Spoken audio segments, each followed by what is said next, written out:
Chris, are we audible? Yeah, hi, Anton. You are.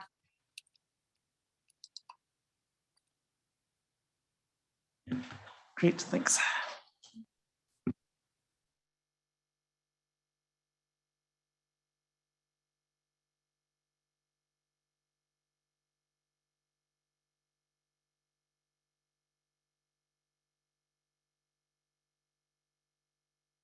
We'll get started in just a minute or two here.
Because we'll just have to wait till I get it from her. Okay.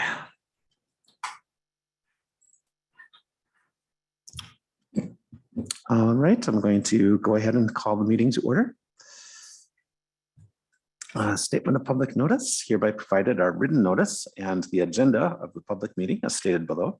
There is an opportunity for public comments as noted on the agenda upon recognition by the presiding officer. Roll call. Let's see, who do we have here? Let's see. 1 second.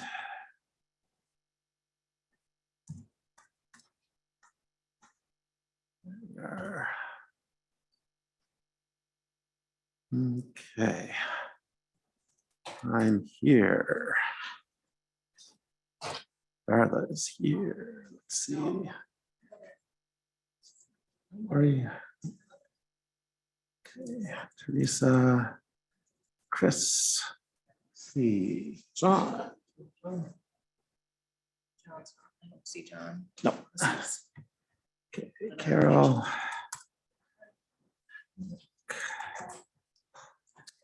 And no Lee. Lee, there's Lee. All right. Okay. Anton, do you still note if I'm here? What? Okay, Justin. Yeah, I will note that you're here. Thank you. Are you on your computer there? On what?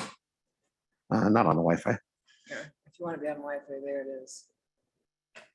All right, 1 second.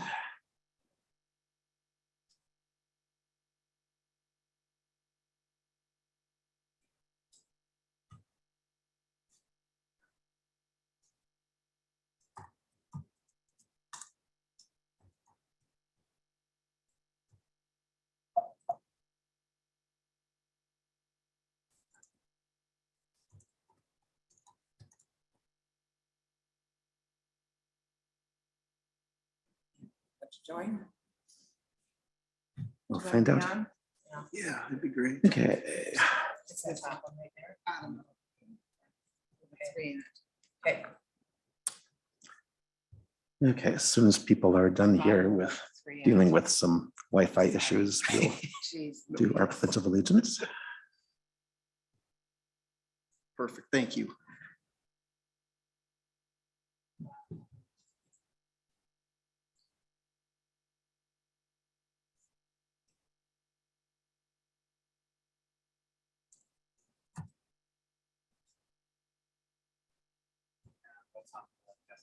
Yeah, that's the only one you can access.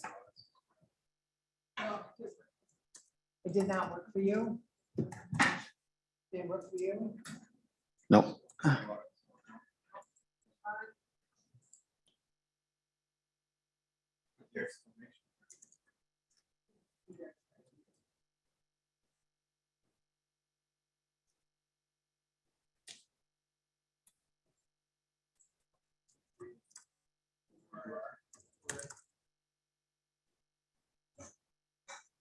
Hey, sorry, I had connectivity issues.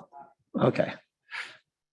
I think we'll go ahead and do the pledge of allegiance as soon as people are done typing there.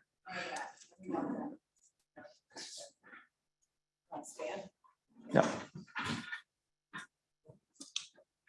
I pledge allegiance to the flag of the United States of America and to the republic for which it stands, one nation, under God, indivisible, with liberty and justice for all. All right, let's get to it. I will take a motion to have the agenda adopted. I move to adopt the agenda. Not at the second, you only have 1-3. Okay. Do we have a second? I'll second that, Eric. Eric? All those in favor? Right. Aye. The 3, Right. and then it's the same as. We have an opportunity for public comments. Is there anyone here who would like to comment on something which is not on tonight's agenda? Nope. All right. Then we will move on. We had a little bit of input from Wisconsin Towns Association and some other places on conditional use permits. No, 7-3. That information was in the Google Drive, so everyone on the commission should have had a chance to read through that. I will just summarize briefly a couple of things here. Let's see.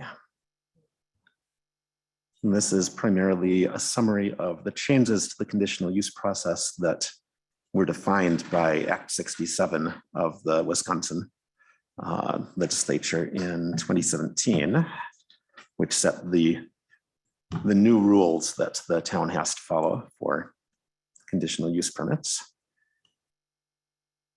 The primary rule is that local governments have to base determinations upon substantial evidence. The town association says this was the requirement prior to Act 67, so it's not a law change. It's just codified now in statute as opposed to in case law. The Act defines substantial evidence as facts and information other than merely personal preferences or speculation directly pertaining to the requirements and conditions an applicant must meet to obtain a conditional use permit and that reasonable persons would accept in support of a conclusion. It says evidence presented at a public hearing could support approval and denial. The courts will generally defer to a local decision in those instances. Let's see. Can we still place conditions on CUPs? Conditions attached to a permit are still allowed and important tools. Any conditional use permit approved by local government can have conditions attached to it related to the purpose of the ordinance and based on substantial evidence. This is a broad grant of authority to impose conditions. The local body may also impose conditions for the permit's duration, transfer, or renewal. And does Act 67 guarantee an applicant a conditional use permit? A critical requirement under the Act is that the burden is on the conditional use permit applicant to show with substantial evidence that it will comply with the ordinance requirements and permit conditions. The act does state that if the applicant meets or agrees to meet all ordinance requirements and permit conditions, the local government must issue the permit. The substantial evidence standard comes into play because the applicant must have evidence to support that it will comply with all requirements. So that's just a summary from the town. We kind of talked through some of this last time, but just to give everybody sort of a baseline, since we're about here to revisit a conditional use permit application. And are there any questions or discussion about that or about the other paper that we had in the drive relating to conditional use permit law?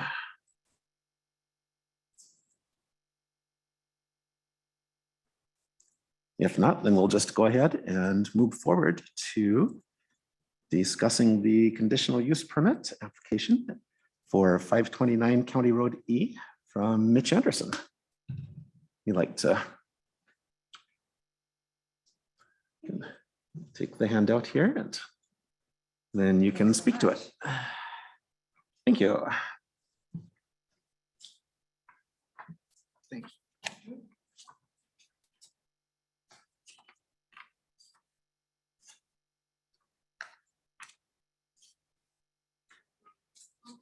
Yeah, please. Just press the bar on it, turn green. Yeah, well, that'd be great. Thanks.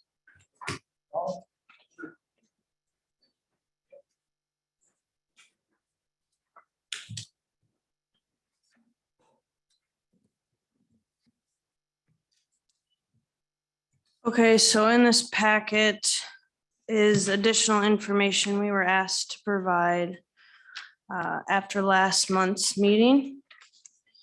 The first piece of paper is the light that we will have on the outside of our building. And then the third page here shows where it will be on the building.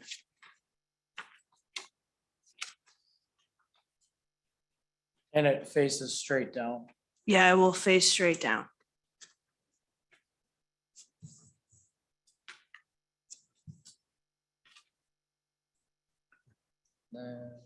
Does anybody have any questions about the light?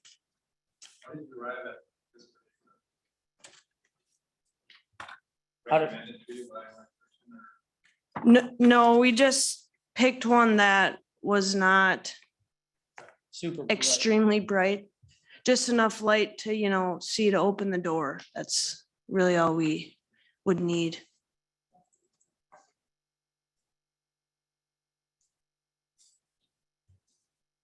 So the light will be installed somewhere around 18 to 20 feet, it looks like, combining that Yeah, picture with somewhere the in that elevation range. one. Which would give it a range, looking at the diagram here, of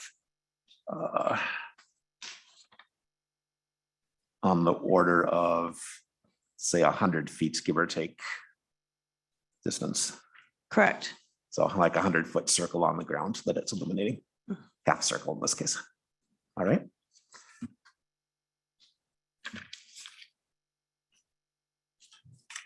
Then on the, is this the one next one that was in the Yeah. packet? We just did a kind of a close-up printout of the overall height because it didn't necessarily show them together. It showed the building was 18-foot walls. The roof truss is at 10. So on the left side, that dark bold, the roof trusses are 10 feet. On the right, we had them add that measurement. So from the, well, it'd actually be the bottom of floor to the top would be 28 feet. And that's on the right from basically ground level to roof peak is 28 feet. So a little more clear than our last drawing had.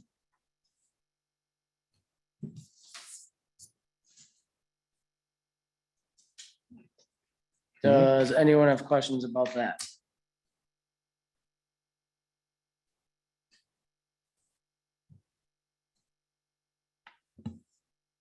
Okay, the colorful one. This is shown to represent how many spare vehicles and trailers that the company owns, so we'll have the building, and then right next to the building will be the parking area. Two of the pink trucks are extra vehicles, you know, if one of them breaks down. Vehicles as in, what are they? F-350. F-350s, they one is used every day to haul one trailer to the job, and the trailer has the wood and rebar that they need. So they have two spare trucks, and then the another truck would be I guess right now his dad's vehicle, who drives the boom truck. So he drives his truck there, gets in the boom truck and leaves. And then the company has two trailers. And then next to the parking area would be the form storage area, which is used when the forms are not on a job site. And then surrounding the back of the building down to the side, and then the opposite side of the building are where all the tree lines are.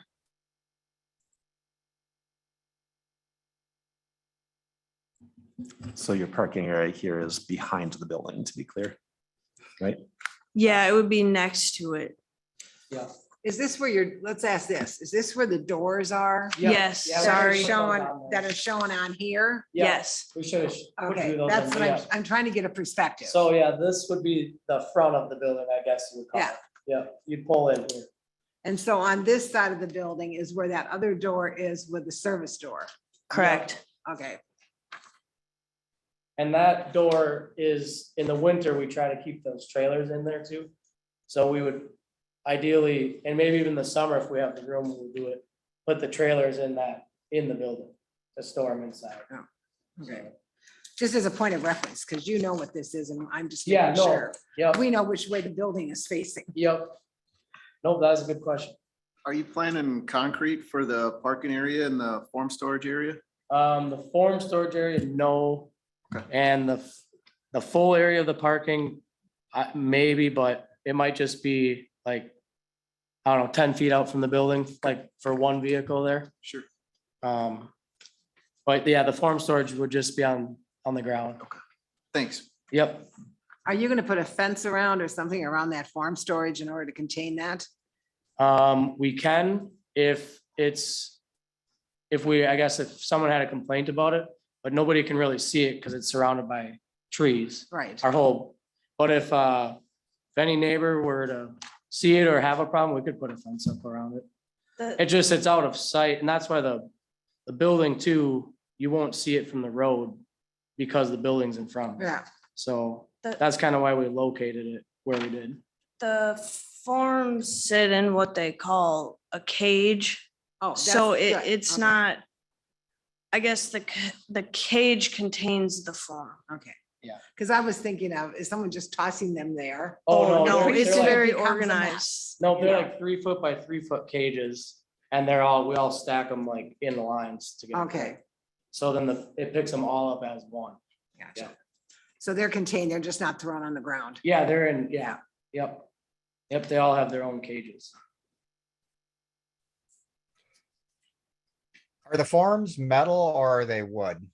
They are aluminum. Aluminum? Okay. Yep.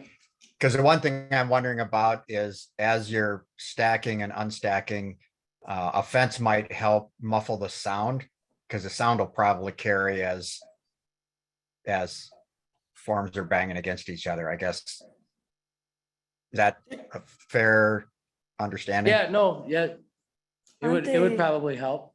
Aren't they always in there?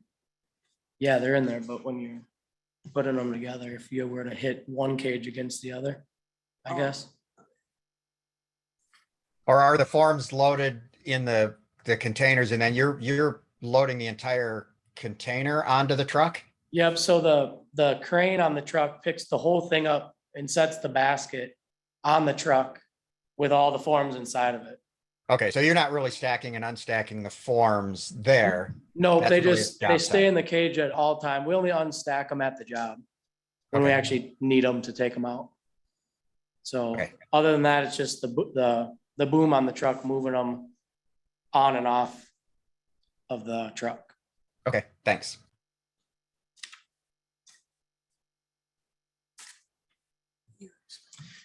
And then the last page is the garage basin. And this is just for if there's any runoff of a vehicle, oil, whatever, this would be in the garage floor.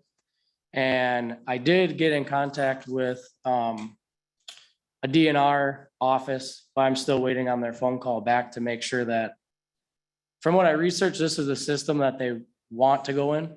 I'm just waiting to get confirmation that that's what they recommend. Sure. But yeah, I called them on Monday and I haven't heard back from them. Yeah. So, but based off who I did talk to and online, this is like the one the DNR would like to see get put in.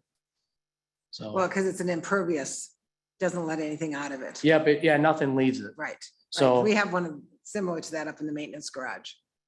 Yep, and then with these systems, you can actually take the lids off and empty them too. Mhm. So it never goes anywhere but those containers. Right. Yep. So I guess that part, as long as the DNR approves of that, then that's what we would be putting in.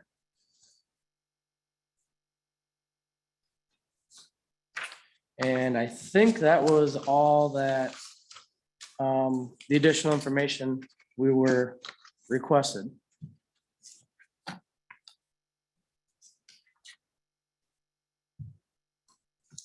Missing any, did I?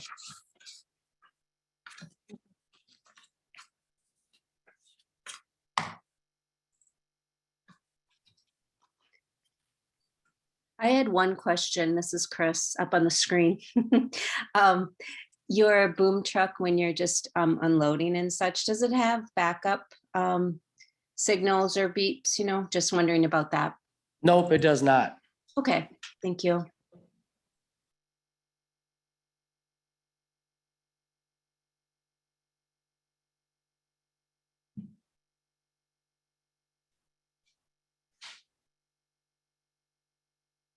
So, yeah, I think that covers everything that was asked at the meeting. You're not on. It's not. All right, I think that covers what was asked at the meeting. Looking quickly to see if there was anything else. While you're doing that, can I do just a point of order thing? Yep.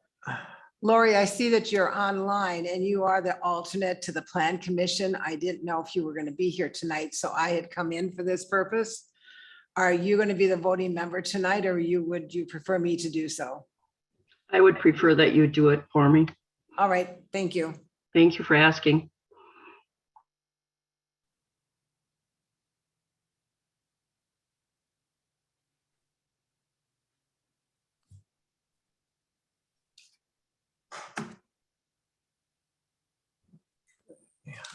Parking.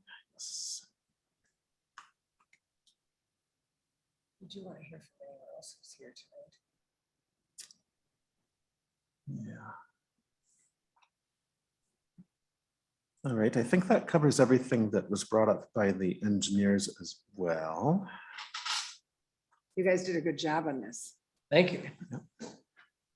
Are there any comments from people in the audience? If you guys want to move over for just a moment, because they all need to use the microphone. And then I have one more question for them, but go ahead. Geez, Ryan, you're on the other side of the table. No. Hello, online friends.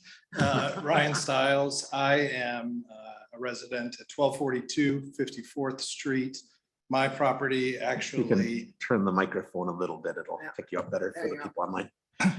my property actually abuts the Andersons' property. As you probably saw, it's an L-shaped. So I get to look at the woods that they probably never see, because why would they ever be down there? I've actually never met them before, or spoken to them, because they're up at the top. I would just note a few things.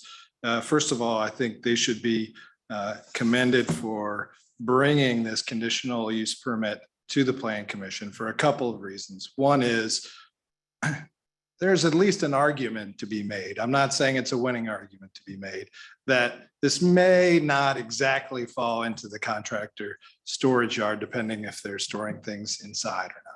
So we want to encourage folks, I think, to come before the board or the commission in close cases, and they did so. And I'd also note, as probably we all know, we can probably drive anywhere we want around our town and find people who have not come before this board and who are operating similar type businesses and contractor yards without conditional use permits. So I say that because to the extent this commission and the town board decide to attach conditions, we should take into account the fact that these residents are trying to do it the right way. And if we want people to come before us and before you to essentially go through the process, it shouldn't feel punitive in any way.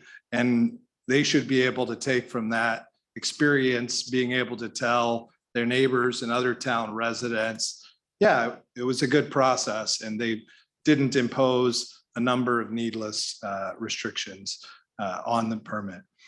As a neighbor, I also have no issues with the findings of Stantec or anything else related to enjoyment of the property. As I said, my property abuts theirs. Anyone on 54th Street will not see this building.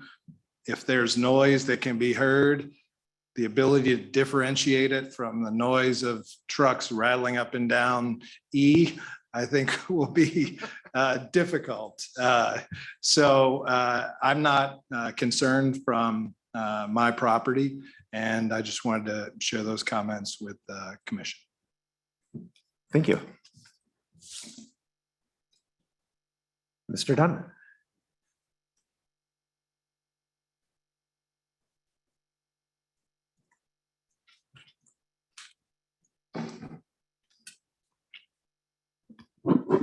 Hi, everyone. Bill Dunn. I was here last month. Hi, I haven't talked to you, but, and Ryan's my neighbor. So thank you. I don't want to repeat myself, but I've learned a lot.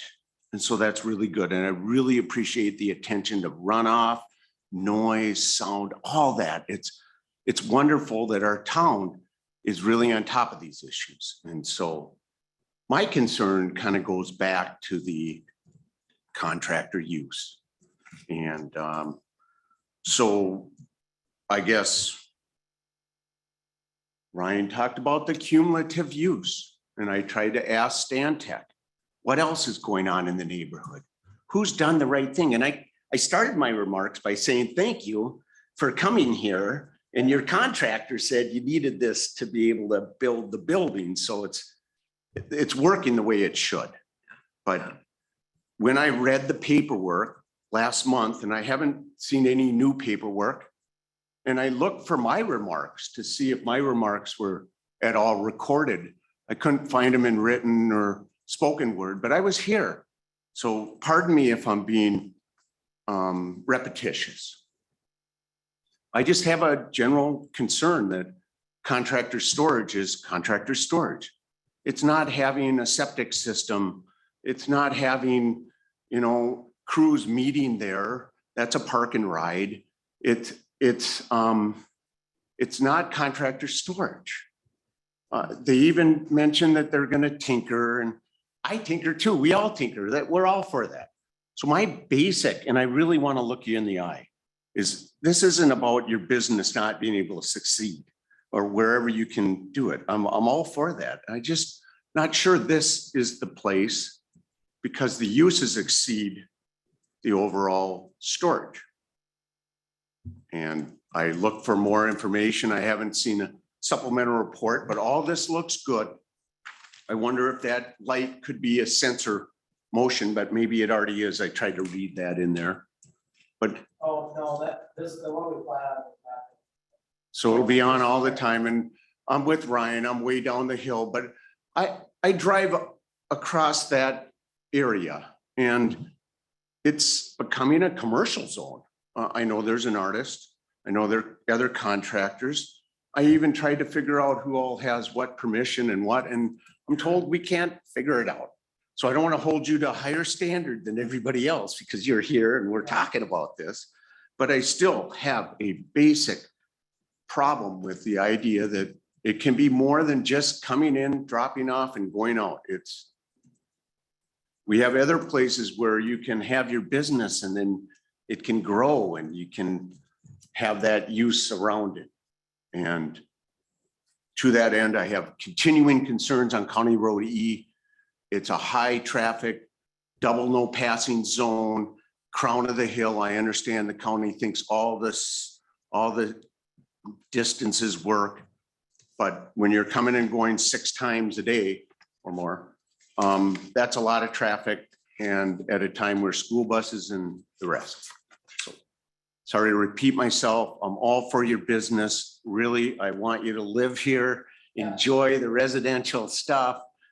It's the commercial thing that I just wonder if our town is in the right direction. We even zone places for commercial. So thank you for that. That was a major victory. And we have our own zoning. Last comment to everyone on the screen. Yes. We can dictate our own future. This is great. Thank you all. Thank you.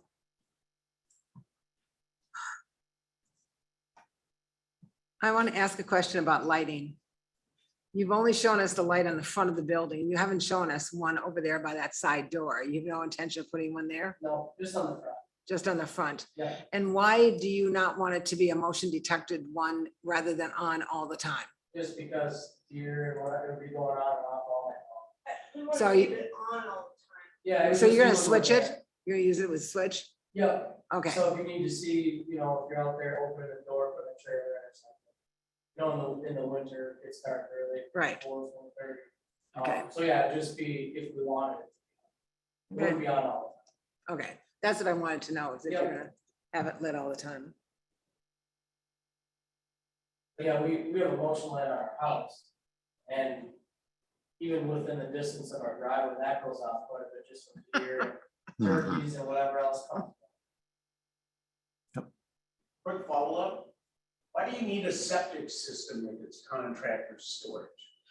If you store vehicles inside of a building, because of that, the DNR is now requiring you, it's not a full septic system. It is a containment. Okay, this is all great. It's a containment so that that doesn't leach through out the outside. And so when we built the maintenance garage up here, we have one of these containment systems up there. So you have the grate going across the floor like this. So if the tractor leaks anything, it goes into that containment and does not go into the soil, say outside the building or through the concrete. I thought there was a septic system going in, it's a containment system? It's a containment system. Oh, Yes. okay. So it's required by the DNR when you are going to have any type of commercial vehicle inside of a Yes. building. I thought it was a flushing toilet. Oh, no. It's Okay, it's sorry. just this, Yep. it looks like, literally, it looks like big garbage cans Yeah, in the ground. Yep, I know. Is what it, what it looks like. And so they have lids on them. And ours in this containment up here is right outside the back of the building. So they can pump it out without going in the building. Yours is gonna be inside. Everyone Yeah. does it a little differently and the DNR is okay with that. But it contains whatever fluids are coming off of a vehicle. Confession, I thought they were putting in a flushing toilet and sink. I really did, and I read the material. Yeah. and worked in this stuff, so I didn't know that there was just a containment. That's the containment, if that's what you're talking about. Are you talking about Okay. something different? Well, we were gonna put a bathroom in, But are you hooking that up to your own septic? I don't know. yet. We haven't done that. Okay.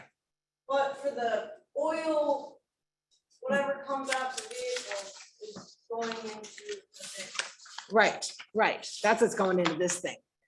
Yeah. But you can hook up a sink or toilet to your own sewer system of your own house. Yeah. Right, because people do that in their sheds all the time. Yeah. Yeah, I get that. So we're talking about the containment for the fluids, which is what we got up there, which I didn't like paying for that price, but that's what you have to do. Do you have plans currently to expand the business at all? Expand, no. Okay. We used to be, bigger, probably had about 30 employees, now we have 5. And it's like the perfect size. Any bigger, it's just too hard to maintain, and there's already a lot going on with 5 guys. I imagine you're turning away work still. Yeah. Thanks. Chris, you had? Yeah, I had 2 quick things. We didn't talk about this last time, but I'm just gonna ask the question. I'm assuming there's no signage? No sign. Okay, thanks. And then I'm just gonna put this in the mix, Anton, at this point. I just saw this today on our zoning 170. This is a 10-acre parcel under conditional use for this rural ag where this is, where we're looking for this conditional use permit. Under parcels 5 acres to less than 20, which this is, we do not have contractor storage yard listed there. It's a detail. I mean, we have to look at it. We have it in parcels 20 or larger. And we have it in parcels less than 5. It might be a mistake, but I'm calling it out because Which version are you looking at? page 42 of chapter 170, which is the conditional use.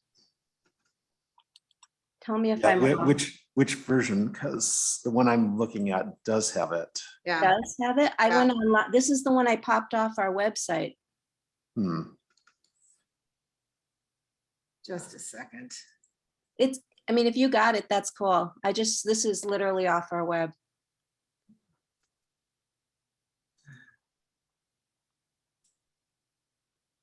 Sorry.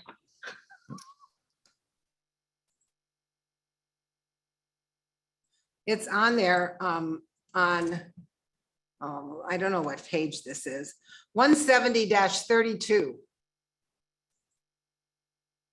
Well, that's 20 and larger, sorry, Yeah, no, wrong place.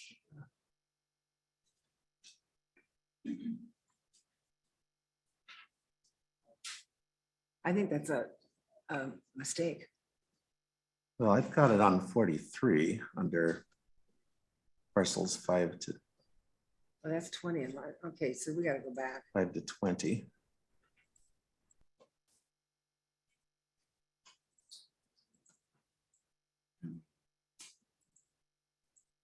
I'm looking at section F, agricultural and rural residential. Mhm. Problem is I have so many versions of this on here. Conditional use. It is added, yeah, I don't know.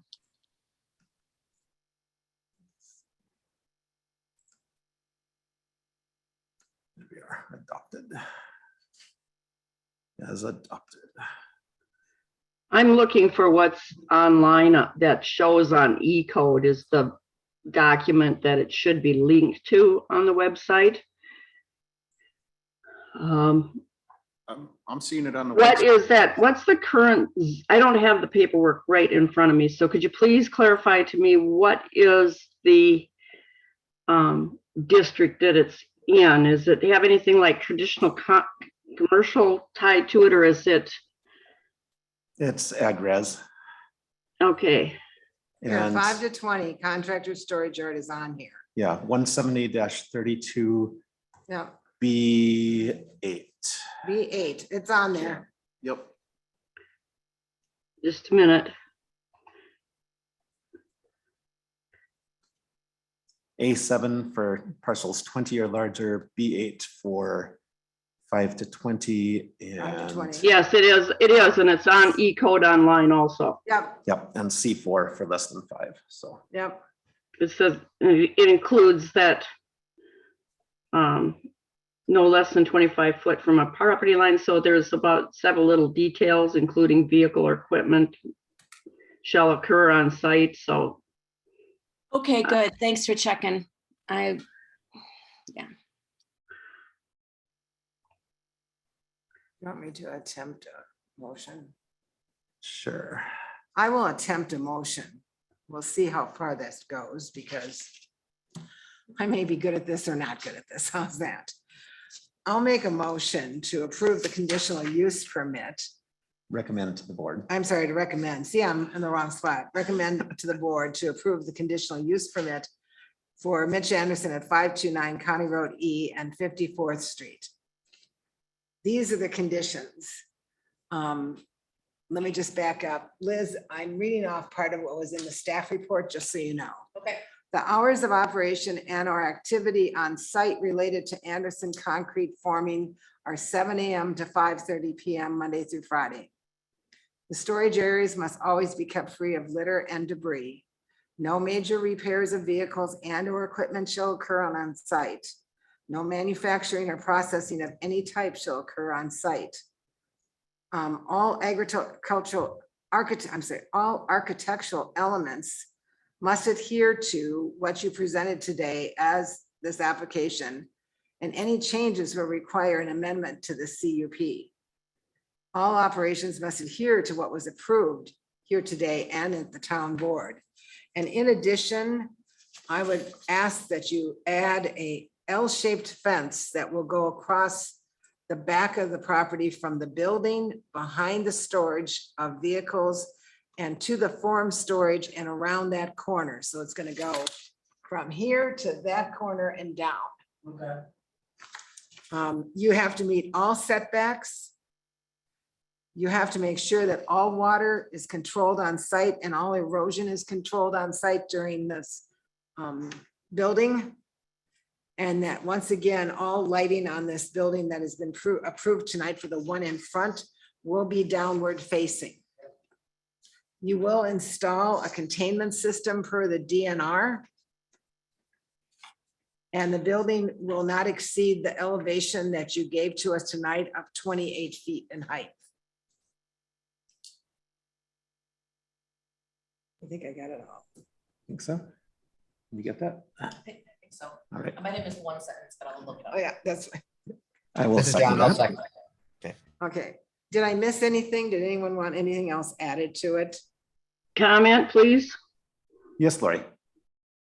I would like to inquire, as a part of this motion, I'm a little bit concerned when they're saying that they're looking at connecting a toilet and sink to their existing septic system, because that would be under the oversight of St. Croix County, obviously. Right. And I think it needs to be on there specifically that if they choose to do that, that has to go through that approval process for increasing the use for the existing septic. Right. And we can, I can add that on as amendment. Do you want to, who had the second? John, I think. I'll unsecond. So I'll add as part of the amendment to this, that if you do choose to add restroom facilities in that building, you're going to need approval from St. Croix County. Okay.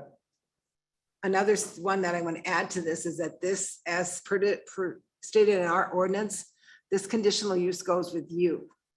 If that property is sold, the conditional use goes away. Okay. Now John can second. I'll second. I'll second. Any further discussion? I did want to just comment on the one of the comments. I was going to actually read the contractor storage yard definition. I think that'll help for the community as well. Our definition in zoning is the outdoor portion of a lot or parcel where construction or service contractor maintains a permanent business office that is used to store and maintain construction or service equipment and other materials customarily used by a construction service contract. So it actually does allow for the storage and maintenance. And then the restriction that we put in the conditions are also called out, that you can't do major maintenance. So it is actually consistent with that as well.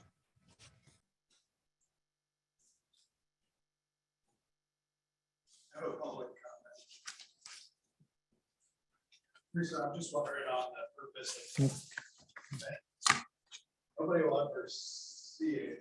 Actually, I don't know, because I'm down You know, if you're there. on, I'm not opposed to fences, but like presumably it should be in somebody's sight line who doesn't want to see it. so you're the only one in the sight line? My next door neighbor, John Anderson, Yeah. also has it, but he's got a bunch of stuff piled back Piled there. too. So, Not behind the fence. Well, it's up to the commission if they want me to Well- remove that. The zoning does actually say that a fence is required. Yeah, we usually require them on contractor yards just to protect the public. Yeah, it is part of the actual zoning ordinance, so that's not really a condition that it's above and beyond. It's actually part of our zoning code.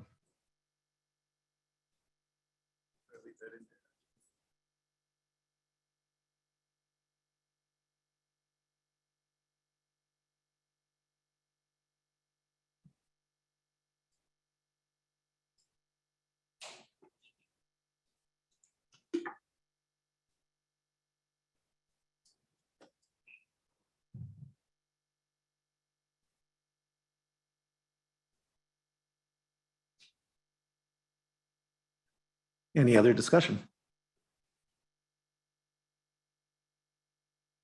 I think we can take a vote then. All those in favor? Aye. Aye. Opposed? Motion carries. See you at the town board meeting. Next Thursday. Next You're- Thursday? Next Thursday on the 12th, is it? Whatever next Thursday is. Okay. Yeah, The 12th. Yes. we'll see you Thank you. there. Is there anything we ready for that? No, I think you have it pretty much complete. Do you have an extra set of that? Because I'll give it to the clerk to disperse to the board. And then you don't have to bring copies, so I'll make sure she has it. We also have, you already submitted, this is like a bigger, Oh, better perfect. version of the small Building? plan that we. Yeah, I can give that to her. Might help to. Okay, You only need one? yeah, she'll take care of it for you. Thank you so much. Thank you. Thanks. Thanks.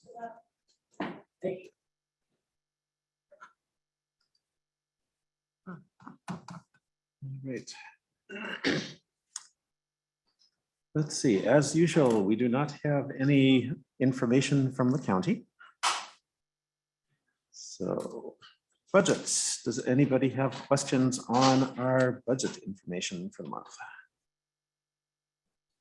I have this lost.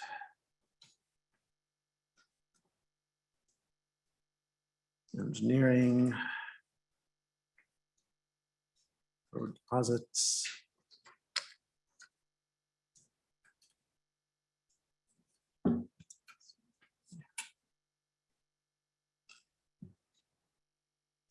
Okay. Junkyard complaints. We kept this on from last month. Does anyone have any updates on any junkyard complaints?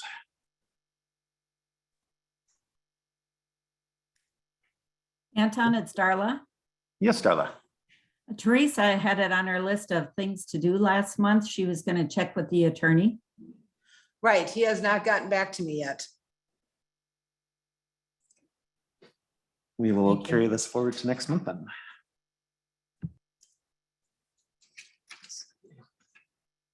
Outdoor residential lighting ordinance discussion. This is something that was brought up. I was going to try and get something together ahead of time for the meeting, and I did not. My apologies for that. I've been sick.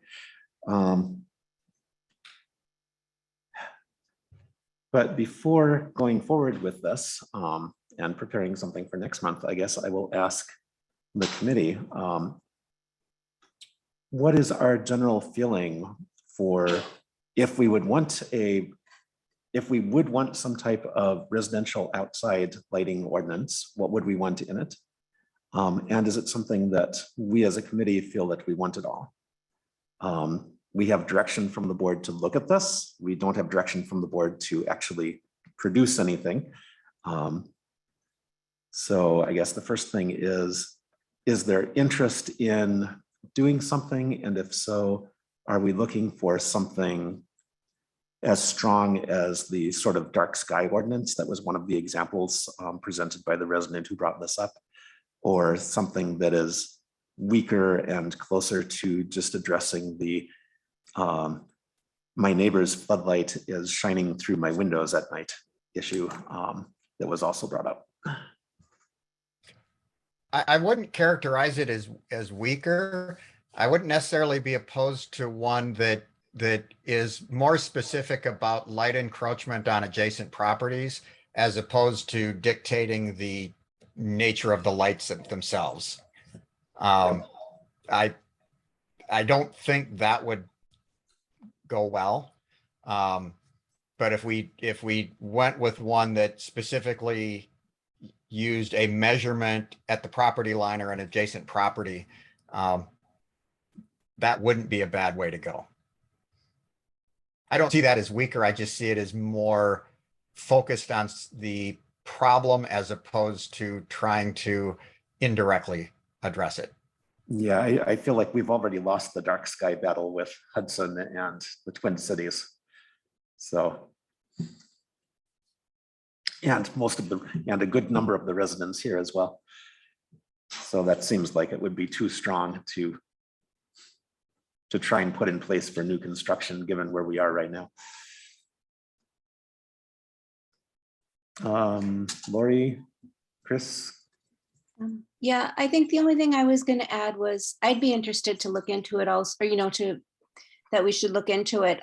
I think part of the discussion I remember last month was an issue of conforming or not, and what exists might not be in conformance. And really, when I saw some of the examples that I can't remember the fellow, our resident, brought in last month for us, there was some really good language in one or two of those that just says, this is moving forward, this is not for existing. But like he had mentioned, this just gives something for our town to respond to if there is an issue. And I heard that residents just saying, if you don't have anything, there's nothing I can do. But this backs up residents from both sides of the issue. So I think that we can find I agree, a median on this. Yeah. Sounds good. Lori, did you have anything to say on this one? I support taking a look at it.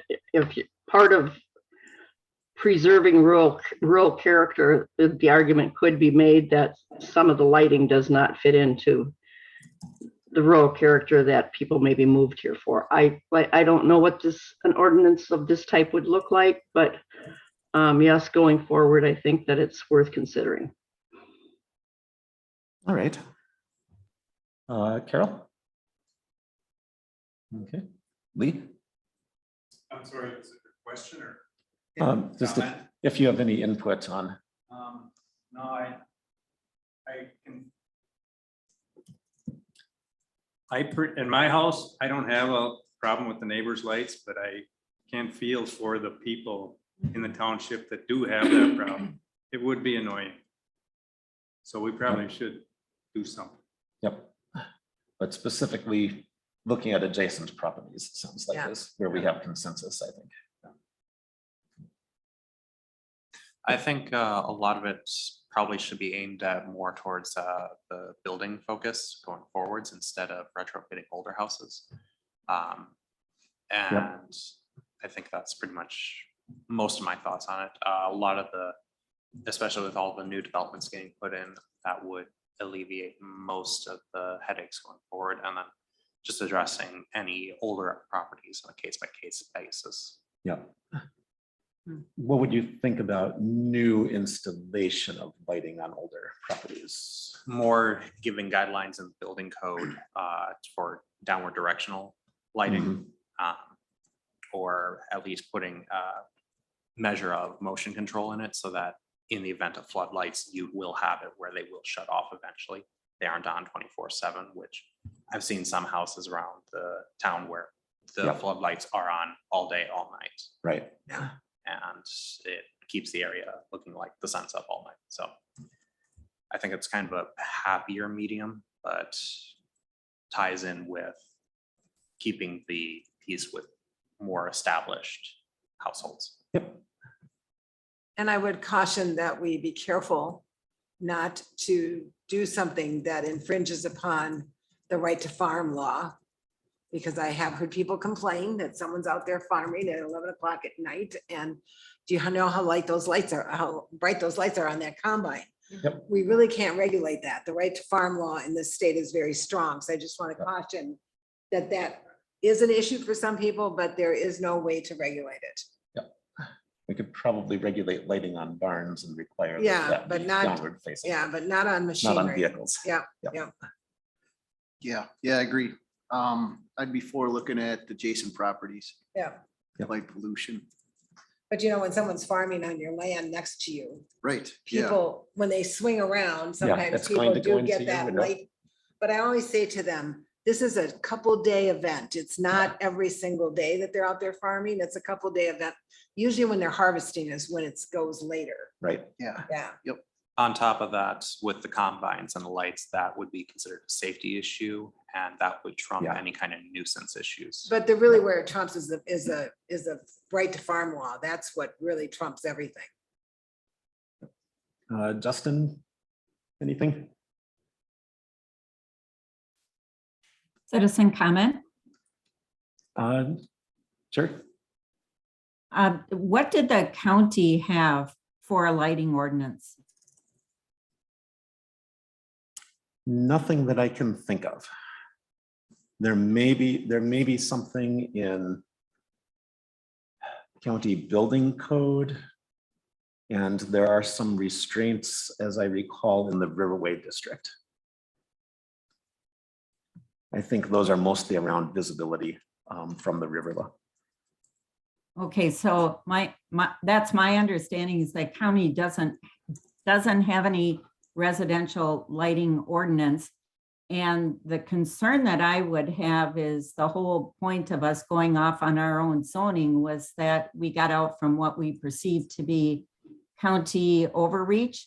And if we're gonna consider making ordinances that even the county didn't have, I can't say that that is a good thing to put forward to the people when we say we're going to create more ordinances that the county didn't even have.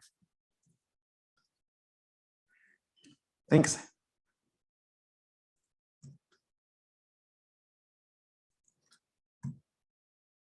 All right. Thank you. That definitely helps, and I will have something in the next few weeks. So in 2 weeks or so, it should show up in the folder and we can look at it for the next meeting. Short-term rentals.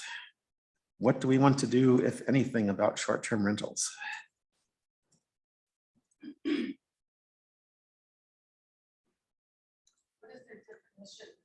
have to turn it on. What is the definition of short term? Is it under 30 or anything at all? That would, to some extent, be up to us.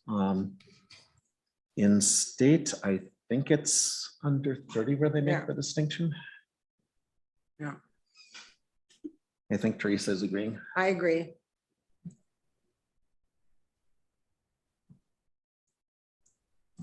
We're getting a lot of calls regarding Airbnbs, VRBOs, et cetera, that people want to start.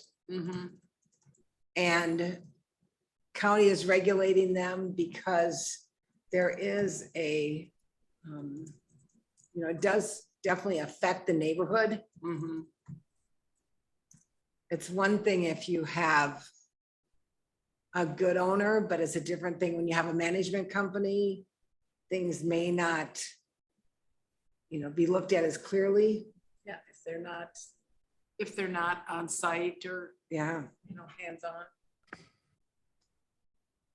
If you've stayed in them, there's a definite difference.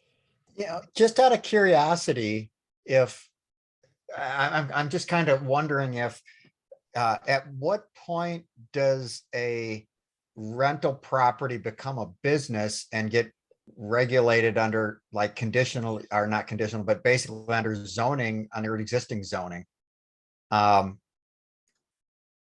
Because I guess I want to understand, what do we have anything now that would prevent an investor from buying a property that's 100% rental property versus, We don't have a requirement that, for instance, a residence must be occupied by the owner. yeah, well, and I suppose we wouldn't, because you could, if it's a, I own the property and I rent it on a 2-year term. We wouldn't necessarily want to prevent that as opposed to, we have a property that's, occupied by different party every week of the year, and the actual owner never even is in the state. So it. You I'm might kind of want torn, to, 'cause- you might want to look at chapter 40 from the St. Croix County Code and see if that takes care of it, or if you think you need to have something else, because obviously it's part of, under theirs, it's part of health and sanitation. They don't show it as a zoning ordinance. So maybe we're covered there, but I'm not sure. And that's why I asked you guys to look into it. Comment? Yes. So there was a part of the Wisconsin state budget in 2019 in which the Wisconsin lawmakers enacted some new laws. So I would think that one of the things that we need to look at is look at what laws are already in place in the state law before we start commenting on what we think we can and cannot do.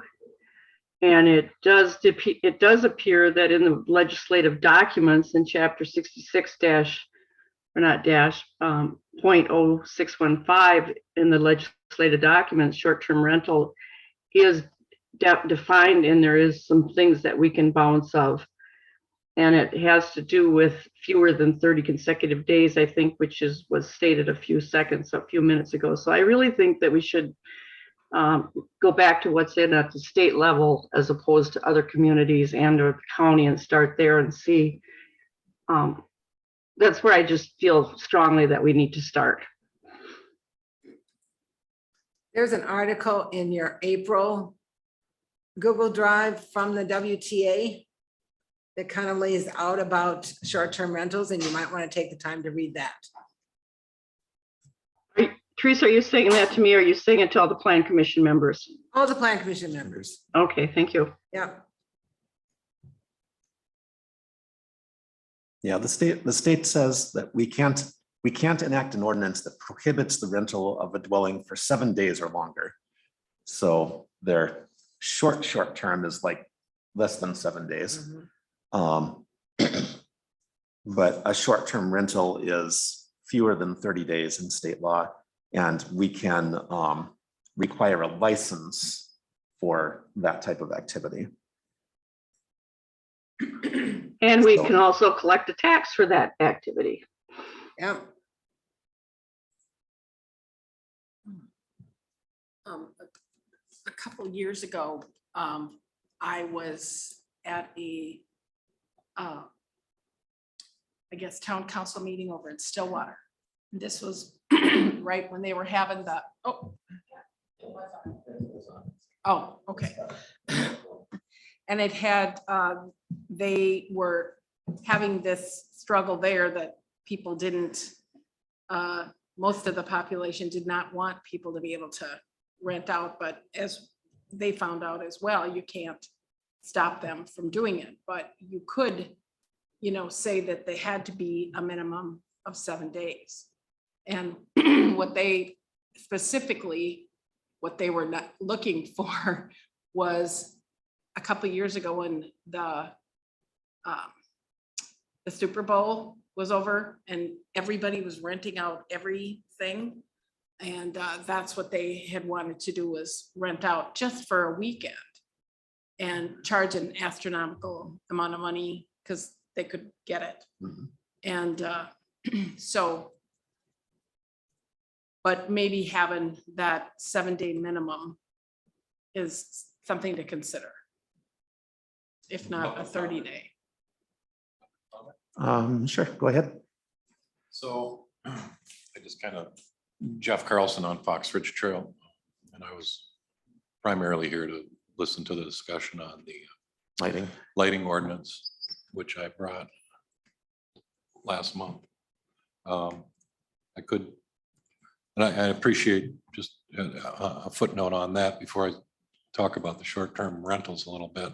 Sure. I appreciate the commission willingness to take a look at this ordinance, and I think that the conditional use permit with the lighting fixture was a good example of one of the reasons we should probably have an ordinance in place, so there isn't questions as to which way the light is pointing and whether it's shielded or not. And I also wouldn't be overly concerned with defining what type of lighting is required to obtain the results that you want. I think dark sky, I mean, I didn't research it. I didn't deep dive on this, but it's my understanding that I gotta turn my silly hearing aids down. That you, in an ordinance for residential, you're going to be talking about new construction. You're going to be talking about existing construction. You're going to be talking about failed lighting that's broken and needs to be replaced. You're going to need to address a change of ownership, and a new owner comes in and decides to put big bright lights on the back. That's not going to be covered if you just do a new construction guideline. So I think getting definitive about the types of luminaries that are required. I don't think it's a restriction, an overly oppressive restriction or anything like that. It just defines how to achieve the results that you're looking for. And there's it's the dark sky luminaries. That's not a brand. That's a type of luminary, and it helps get you the desired effect. So I know when I brought this up, there was immediate pushback on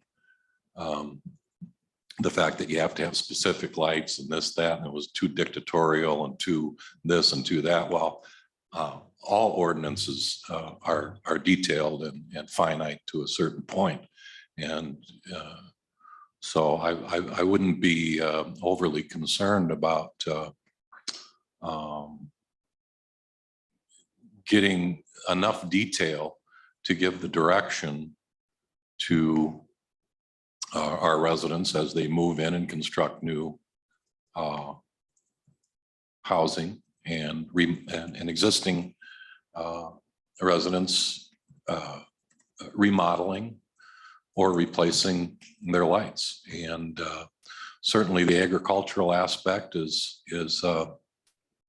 that's a separate deal. I mean, you've got a farm, you got yard lights, you've got combines moving out.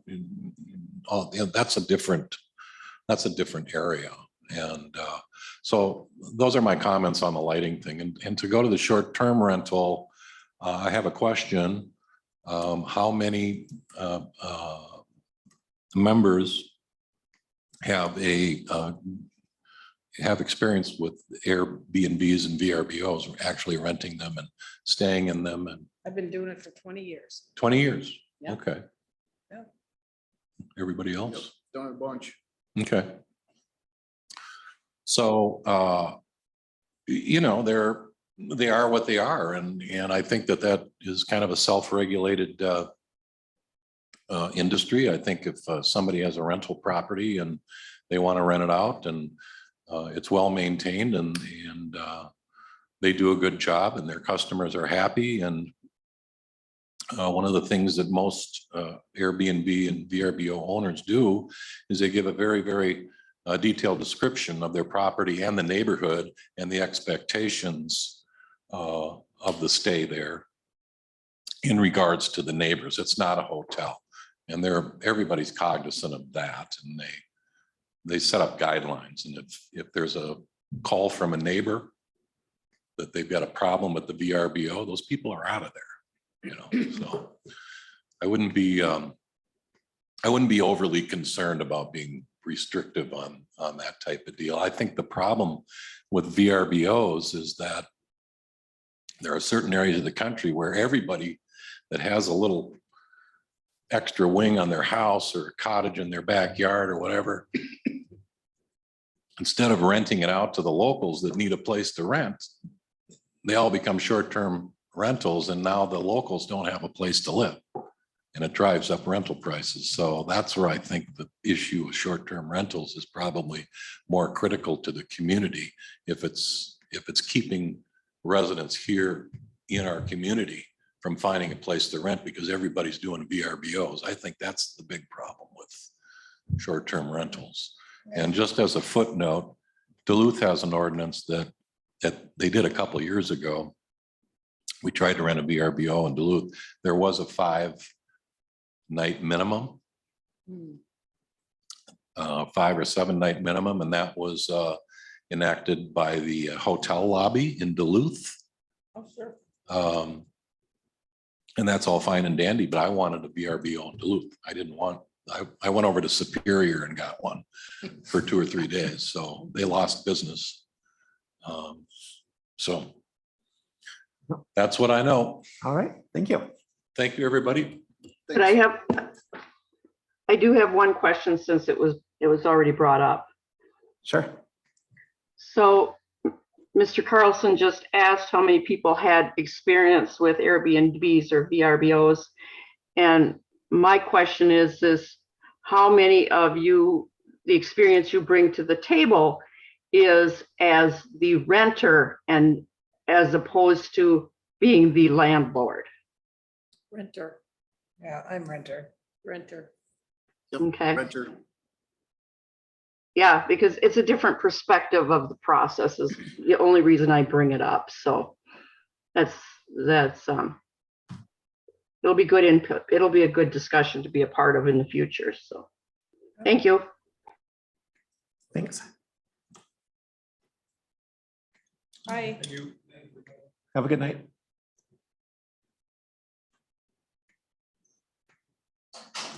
Let's see. Any other input on what we should be thinking about for short-term rentals? I Yeah, think that WTA paper, it really needs to be read. Yep. Yeah, I was gonna say, it'd really be nice to get a kind of a summary synopsis of what current rules and regulations would apply in the town of St. Joseph from either state or county, existing state or county ordinances. Well, that's where that WTA Yeah. paper is really the one you have to read. Yep. Yep. Where is that? It was in the April meeting. Kind of Yep. going down towards the end of the list. It says article regulating short-term rentals. Yeah, and I'm kind of reading through it. I need to actually take notes and put bullet points because there's too much verbiage for me to really completely wrap my head around what it says. Yeah, I read it and it's gone. Read it, it's gone. Yeah, I can like put it into a 1 or 2 slide PowerPoint. Oh. Yeah. I can do that for next month. You want to do that? Oh, looks like it's only Yep. 2 pages. Great.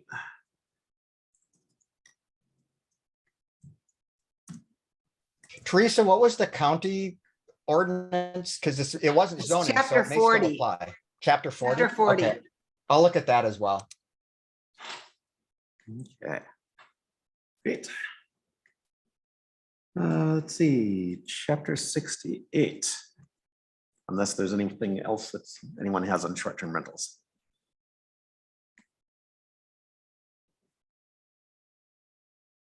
All right.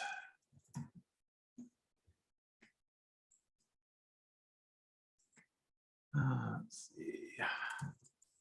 That was with the attorney. Yeah, it came back this, Have you gotten that back yet? yep, Yes. came Oh, back this perfect. month. Oh, let me go back and look. Looks like, let's see. I did forward Oh, it here it to you. I don't think it made it into. No, the it's drive. in the drive. It's in May's drive. Yeah, yep. She got it in there. She did, great.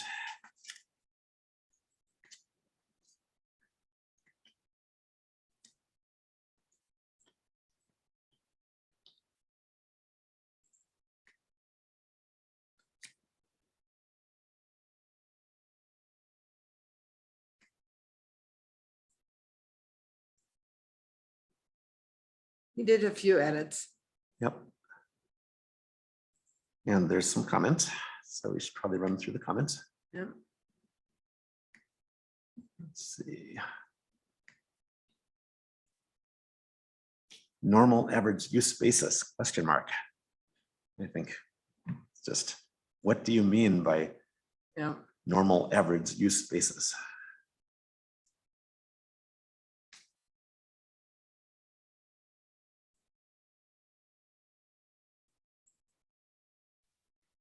Was the intent there to be something like, if you're a restaurant and your normal average use is, you have maybe 100 customers at a time and you're going to do a special event that's going to exceed that? Is that what kind of that was intended to mean? I would assume so. I'm not sure where we got that verbiage from.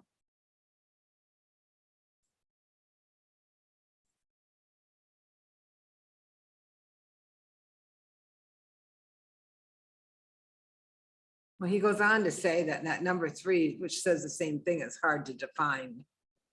So maybe that has to get looked at a little closer. Well, and I wonder if we've effectively covered it by saying if it can't be contained within the building.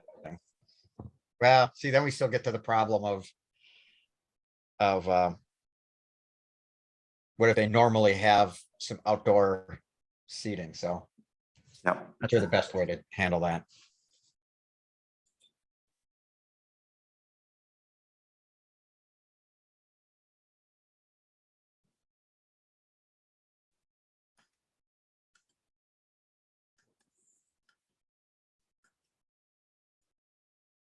Yeah, it feels like number 1 and number 3 are effectively the same thing to me. Could you just delete number 3 and just shorten number 1, just something around? It is not ordinarily conducted on a daily or regular use. Normal average use basis, what is that? That's nebulous, but just regular use as a lawful use of the premises. So it would get to John's, if they do outdoor seating all the time. Doesn't really. And then 3, I don't think you'd need it really. Yeah, we just take normal average out of 1 and get rid of 3. It looks like the only ones that have edit access is, let's see here. Liz, you have it. Chris, you have it. Looks like Carol has edit. I don't. I don't think we want to edit the copy that's in the. Okay, so you were just there. making. Yeah, we should have a copy in the working documents folder. I'm just gonna write on here. Yep. Let's see, Chris had some additions to the amplified sound, which I think makes sense. Just saying including but not limited to speakers, amplifiers, megaphones, microphones, or other sound technology. So just adding examples of. I think that makes sense. Then he had a good question on 68.3, which is why did we pick 3 hours? What did you pick? 3 what? Hours. 3 hours. Anything under 3 hours doesn't count as something that requires a license. So if you're doing a 1.5 hour concert or a 2 hour concert and you think you can get people in and out in a half hour, then you don't need a license. Oh. Yeah, I read this too. It doesn't really, I don't think that 3 or more consecutive hours needs to be there. If they're over 250 and under 3,500, they have to have an assembly permit. Exactly. That's kind of where I'm at. Doesn't matter how long it lasts. Somebody could want to hold a rally for 45 minutes or an hour, and we'd want it, right? If 750 people showed up.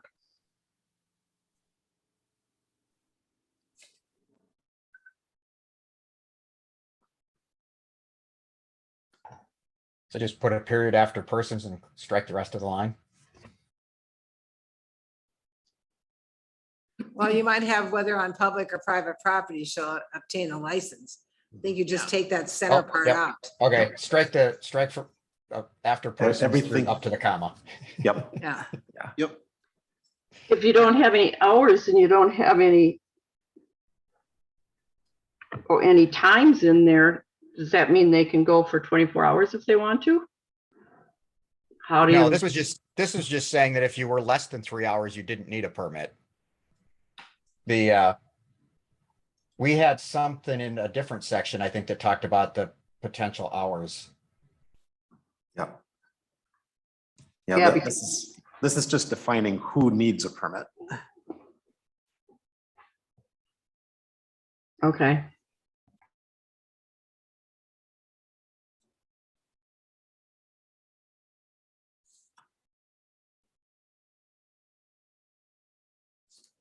Yeah, let's see then. On A1, I like Chris Nelson's Mhm. comments. Rewrite, yeah. So promoter, we don't use the term promoter except in this section. Yeah, and for an unlicensed assembly, Chris is asking if we would actually want the estimated or anticipated maximum attendance. And I guess the question there would be, are we trying to? They're not really going to give us, they're not going to come to us if they don't think they need a license. Right. And this says they must prove to us that they don't need a license. But is that before or after the event has taken place? Right. If you're unlicensed in the first place,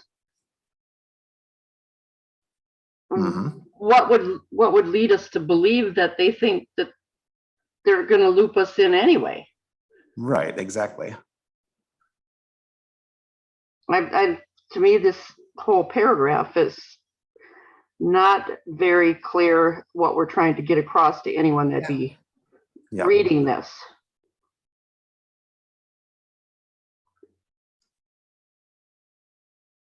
It would be better off to take 1 and 2 and just say that a person intending to hold an assembly needs to provide the number of attendees or the number of people attending. And kind of leave it at that. So if somebody says, well, I don't need an assembly permit because I'm not having that many, fine, but if we come there and they do have that many, that's a different story. I don't know. Yep. And I think this could get us in trouble because there's no restrictions how many of these you can have in a year. It doesn't tell you what hours of the day you can have them. It doesn't tell you how many consecutive days you can have it. We do have that in a section further down, the number of days and the hours. We Yeah, don't and have anything that restricts the number of assemblies you can have in a year. And I think all of those things But should be. licensed assemblies. If they don't require a license, then none of those apply. And I think that if you're going to have an assembly of this, it should be a tick list and not that you read paragraphs further on. It's going to be, here's the parameters, and this is where it can get a little bit dicey from my vantage point. It's what I looked like, what I thought after I printed this out. So.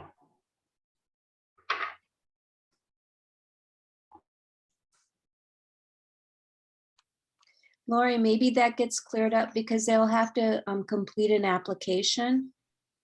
And that's where it will be more in your format of where they'll show the attendees and such. And that's where I disagree, because this would be the place where you're going to tell them before they ever get to the application standpoint. Get to that. Okay. You want to tell them ahead of time you're going to tell them ahead of time what that application says. Very clearly.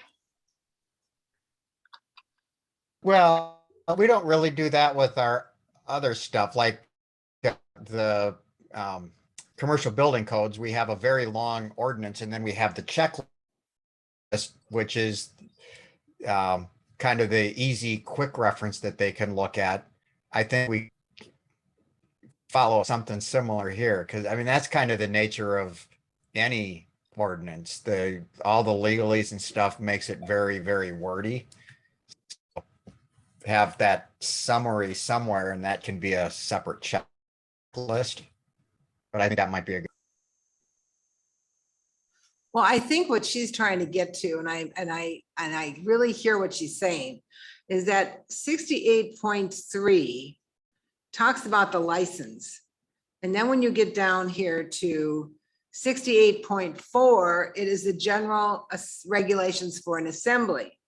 And then when you get down here to, just let me go, 68.5 is the application. And I think 3 is kind of saying the same thing that 4 and 5 are saying. Because maybe it all has to be under the application, you know, and 4, I mean, I just feel, I know what she's saying, it's a little convoluted. What's going on here? It's because we used to have a small assembly and a large assembly section. That's what's going on. Yes. Yeah. I think that's right. I think you're right. Yeah. Yeah. Well, and it's not saying the same thing. 68.3, and maybe we just consolidate it. Well, that's what I'm thinking. Because like 68.4 is the section that talks about hours and duration and hours of operation. So maybe it's more of, we need to look at the organization to make sure that the flow is more logical. Right.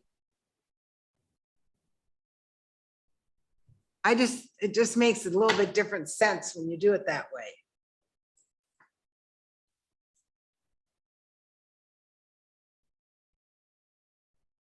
Because then you have your general regulations first, which have to do with attendance, you know, hours, days, all that's in there. And then you go into what you're gonna have to do to get a license.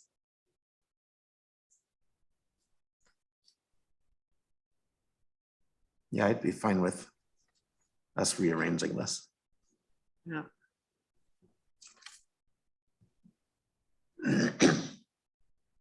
Yeah, it's really move 68-4 should be kind of that first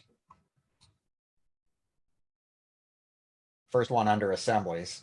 Yeah, yeah. Yeah, that makes sense. I would.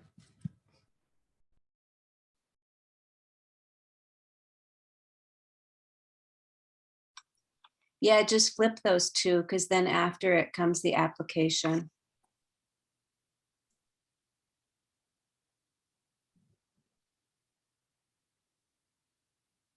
Yep.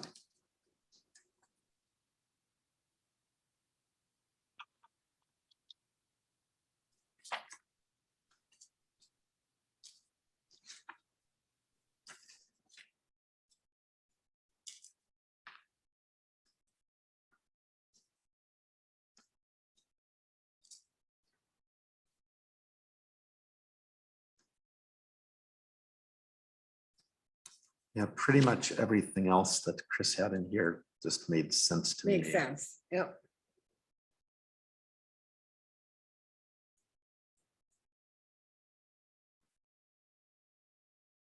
So restructuring it to make it more clear.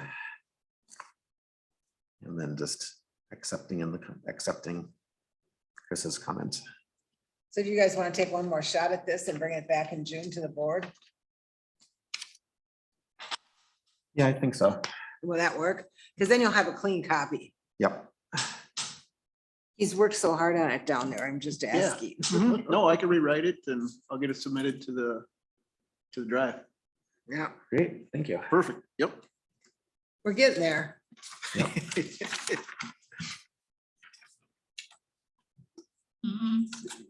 don't think we have anything new on signs. Do we have anything new on signs right now? You know, I had to track down my working copy. There's the version out in the working copy has been updated. There's really only 2 outstanding questions. Let's go through those then. I apologize because I had it open and now I don't. So I'm a little confused. Okay, here we go. So I'm going to go with the easy one first. We had talked about the term of permit and renewal. So right now we say that shall be renewed annually upon submission of a renewal application and the applicable fee. We actually had quite a discussion, as I recall, around, do we really want to make them renew a permit for a sign every year? Or should it be a perpetual with the because we already have the maintenance requirements and things like that. And I can't remember where we landed on that. Did we want to take out that duration and just say that a permit is required and not have it expire in a year? I believe that's where we had ended up. Is that other people's recollection as well? We could dig through the minutes.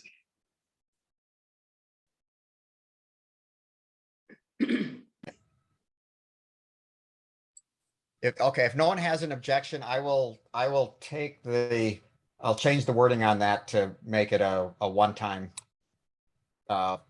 fee or one-time permit per sign. And then the other one was around flags.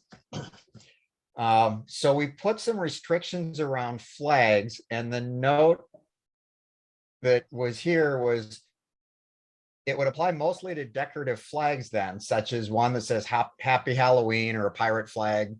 What did we decide we wanted to do around flags? And I know on the one hand, we don't want the kind of the classic car lot, miles of flags going everywhere. Did we want to do something that doesn't make normal like decorative flags at homes end up needing permits? I thought we decided that didn't apply at homes for some reason.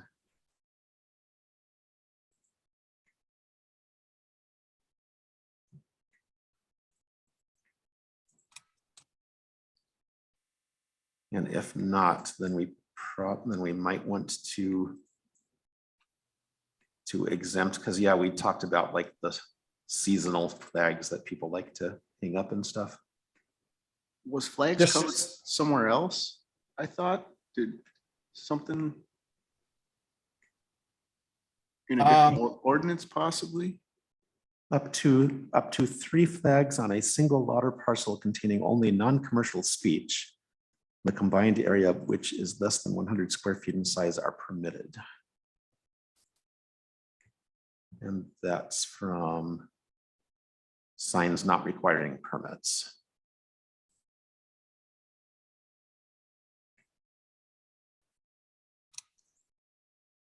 So you can put 3 up on in front of your house without a permit.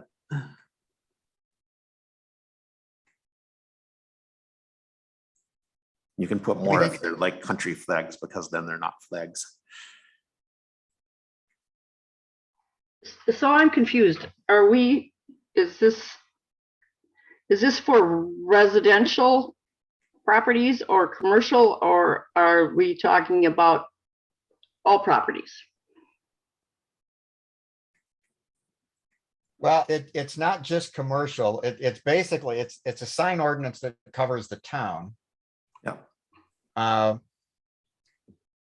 And actually, even within the 3 flags, which is less than 100 square feet, is somewhat restricted on residential and rural residential, because that limits it to 12 square feet.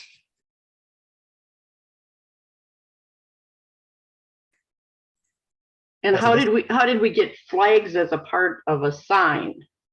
Well, flags are not part of a sign. They are, or they can be a sign. A flag can be a kind of a sign. Yeah. So that's how it became part of our sign ordinance. That's right. Yes.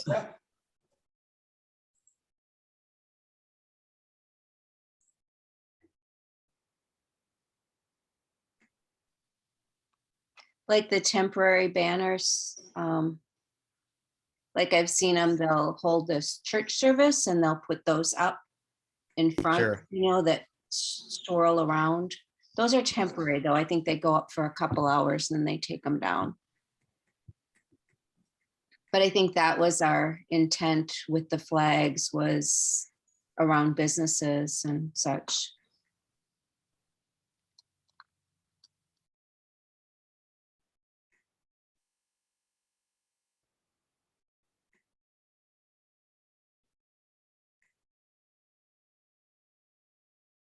So I guess, do we think we're good with the limitation with the up to 3 flags on a single lot or parcel, which is less than 100 square feet in size? I'm good with that. Okay. Yeah, I just want to make sure we don't limit. I mean, even my neighbors have, you know, a military and a US flag, and then I think another state flag. So that's 3. Well, but those don't US count. and state flags don't count. Thank you for clarifying that. Okay, this makes much more The sense. military also doesn't count, I think, because it says flags of corporations or institutions. Okay, Perfect. Yeah, I wasn't 100% sure on that. So yeah, so those aren't restricted at all. So so as a part of this, because this, I was going down that same road. So as a part of writing this, and wouldn't it be simpler to put that the following are exempt from this? Can we, We already have that. you've got that, you have it in another spot on that document? In the definition of flags. Okay, so it's back up in definitions. Yeah. So it says this does not include the flag of any country, state, city, county, corporation, or institution. Okay, so we might need another little footnote in that paragraph before they call up being upset. Okay, that makes sense to me. Again, I don't have that printed out and I'm not looking at what you're looking at, so I'm just confessing that I'm not looking at it. Thank you. Okay, so I think I'll get this updated. I'll get it back out. Well, I'm updating it in the working documents. And then if people can review it before next meeting and we can maybe put a bow on it next month. That would be great. Okay. It won't go through until we have the zoning done as well, because we'll hold the hearings together. Oh, sure. But we can get it passed over to the attorney for review. Okay.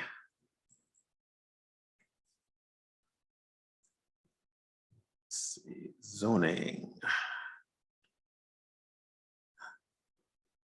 So I had a meeting with Stantec earlier this week. And we went through their input on where our zoning ordinance is and what we need to, what they think needs to be looked at. And they are going to do a fair amount of this for us. So there was a concern brought up by the town about the definition of agricultural entertainment, which is defined to include things like barn dances, but it turns out that we don't actually refer to the definition. So it's not actually a use that is permitted, but we probably want to just pull that definition out. Yeah. It's come to fruition because there was a property over near Holton that wanted to do an event center in a barn.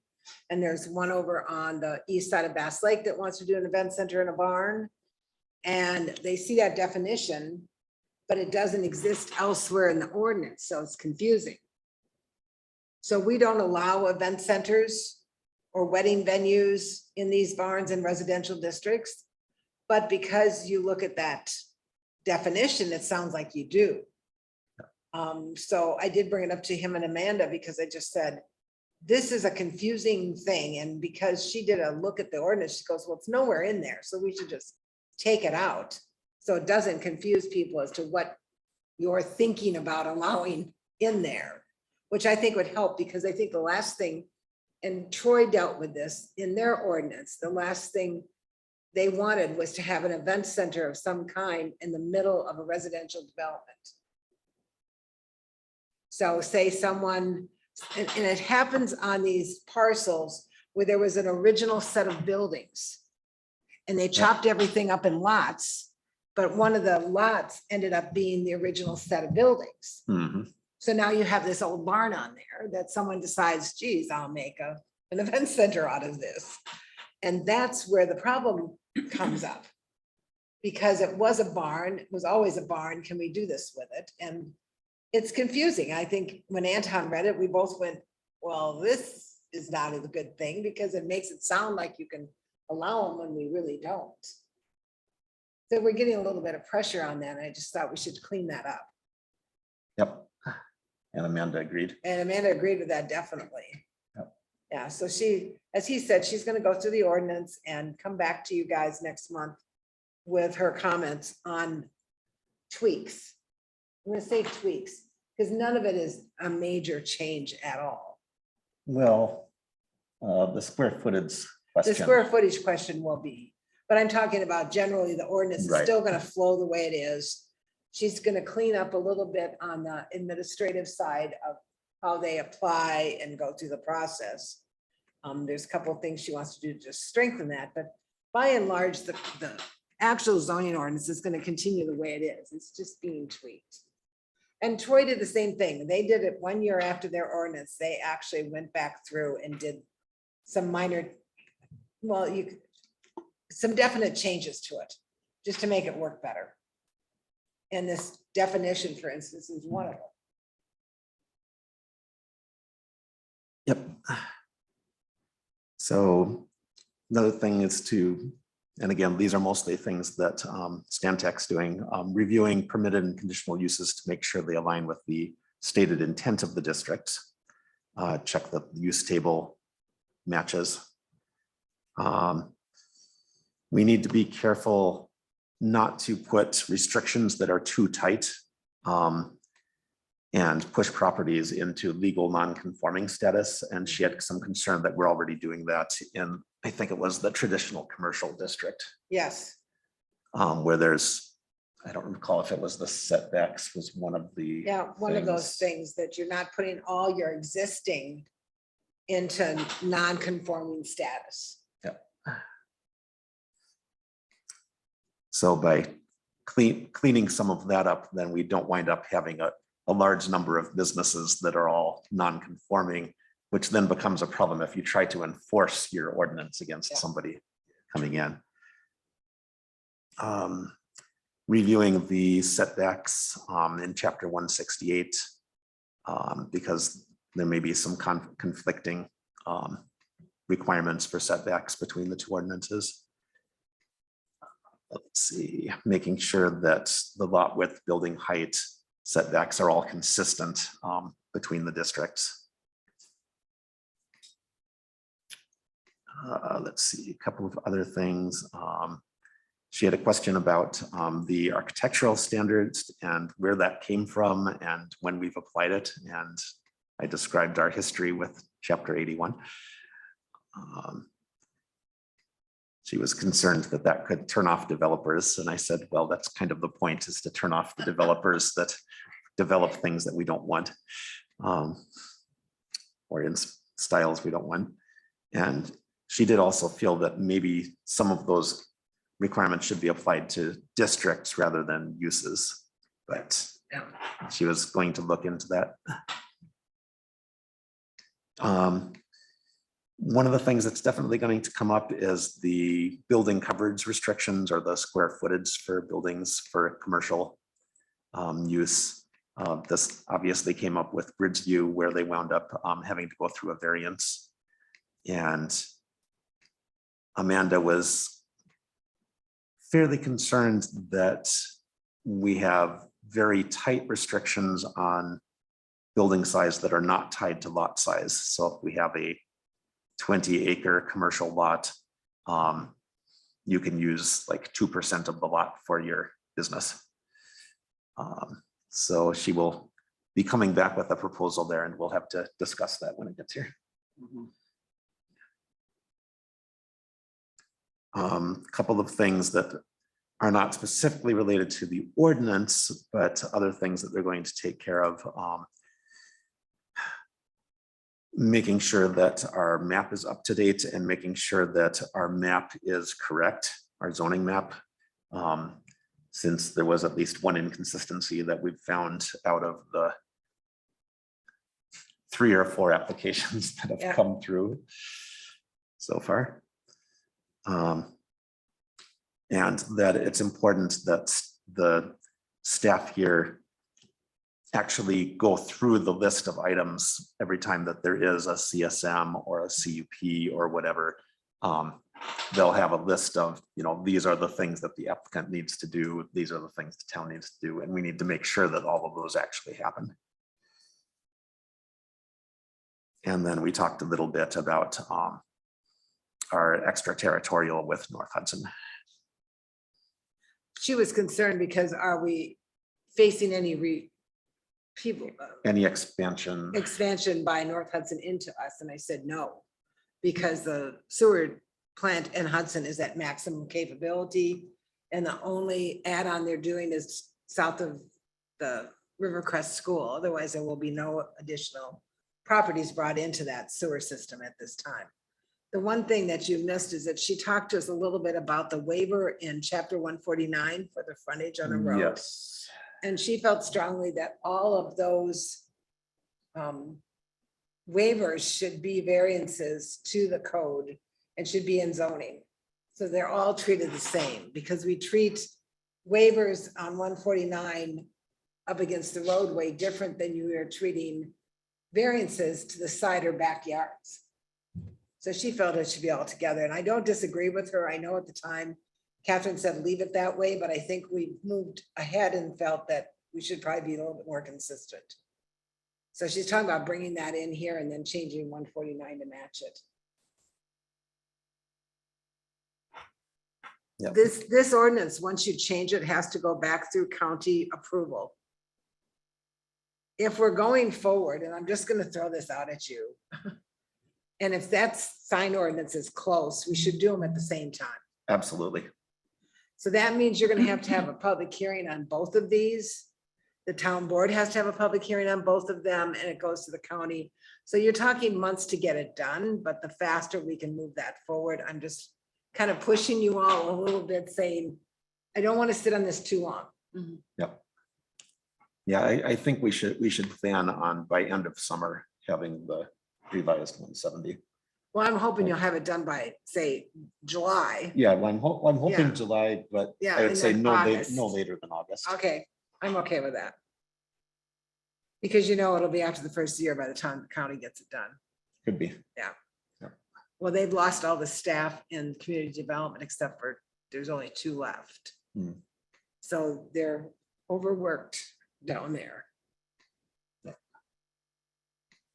Which could mean they just don't spend as much time reviewing. I it. know, won't that be nice? So anyway, we will have more on that. Animals, I was going to have a draft and I got sick, so I do not have a draft for animals, but I will have that next month. Okay, I'm going to be healthy this next month. That's my goal. I hope so. Anton, I have a request. If Amanda's gonna take a look at this, Yep. could she also look at the parking spaces grid, you know, that we put together? If that makes sense to her, consistency in districts and such? Uh-huh. Is the latest in the working documents for that? I'll look for it while you're talking. Okay. Because yeah, I can definitely forward that on to her. I've been sending her like my other changes from 170 that I'd done before and so forth as well. Yeah, it looks like it is.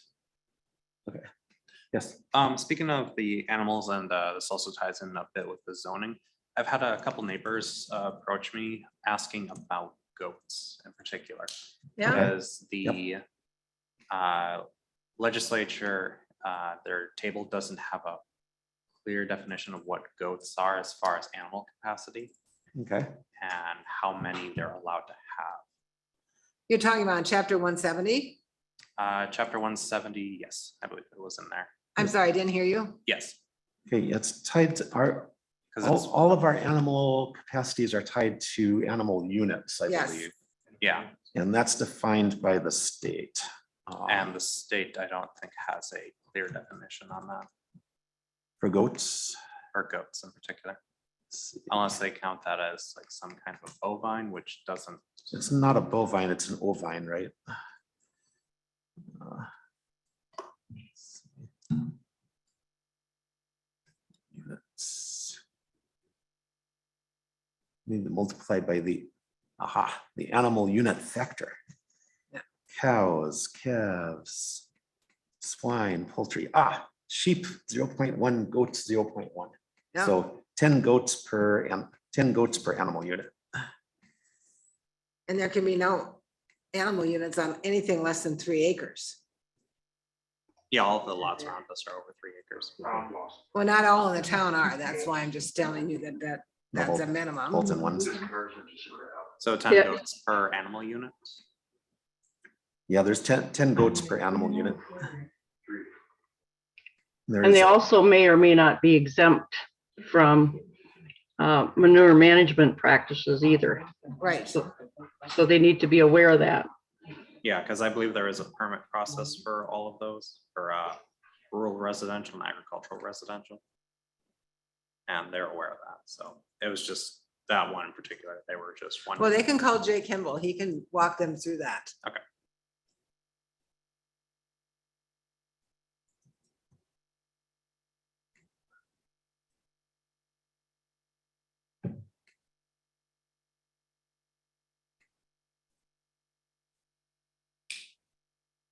Yeah, there's a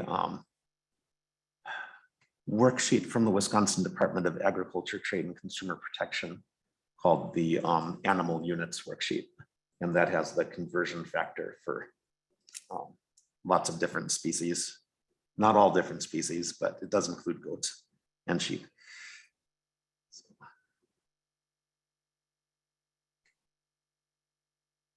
Does not include llamas or horses.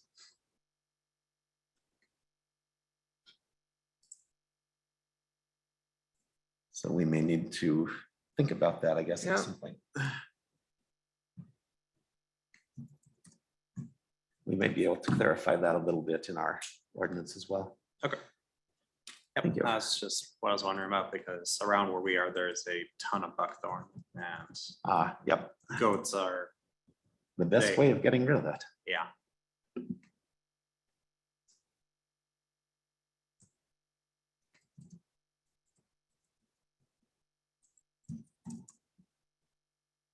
Non-metallic mining. I don't remember who was going to look at that.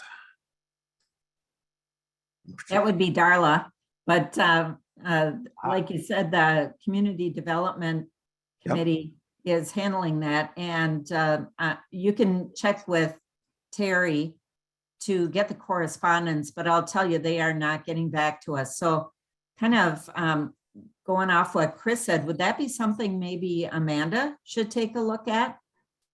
I don't see anything in the future that the county's going to come back with anything for you guys. Yeah, I think that would make sense to ask Stantec to look at that. Yep, I think so. Thanks, Darla. I will get in touch with Stantec tomorrow and ask them to look into it.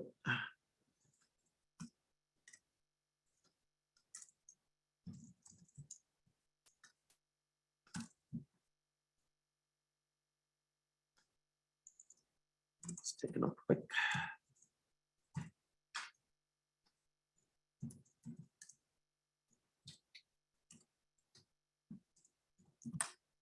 Great.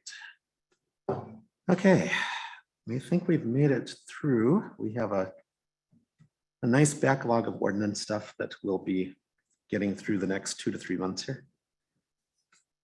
Recommendations to the town board for tonight where was the conditional use permit application. I think that was it. Prior meeting minutes. I will make a motion to approve the meeting minutes from the April 6th Planning Commission meeting. Caroline Carr, second. I will make one note on this one, which is that I felt that the summary of Bill Dunn's comments was a little bit more positive, that he would probably Yeah, I saw when he said he couldn't find what he was looking for and I read it. But he was positive. he was, I believe his comment was he would like the opportunity for their business to happen, just not right here. Okay. Yeah. So I think that, I'll make edits and send them to. yeah, you may want to tweak that. But with that caveat, we want to make a vote on the minutes. All those in favor of approving the minutes with potential change to the public comment section? Aye. Aye. Aye. Aye. Opposed? Great. For the next agenda, do we have anything that should be on the next agenda that is not going to just carry forward? I don't think I remember anything from our meeting today that would. No, all right. And for the town board agenda, the only thing is the conditional use permit. So I will take a motion to adjourn. I'll I motion make to a motion. adjourn. I'll second. All right. All those in favor of adjournment? Aye. Aye. Aye. We stand adjourned. Thank you very much. Thanks. Thanks, Have a Mike. Good night, everybody. Good night.